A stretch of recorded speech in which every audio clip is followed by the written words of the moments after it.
So the aim of the quality project was to improve the products we used, the protocols we followed, and the understanding and education of the TSA team surrounding the environmental cleaning and disinfection of the operating theatres. Most importantly, we got in new products that exceeded standards of disinfection and cleaning of theatre equipment and the theatre environment.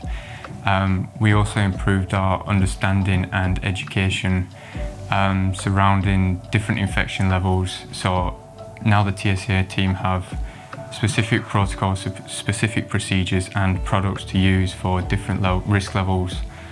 So I think the change most relates to excellence. So we now exceed set standards for theatre cleaning and disinfection, but there also is elements of care. So the main focus of this project was to improve the safety of the operating theatre for patients.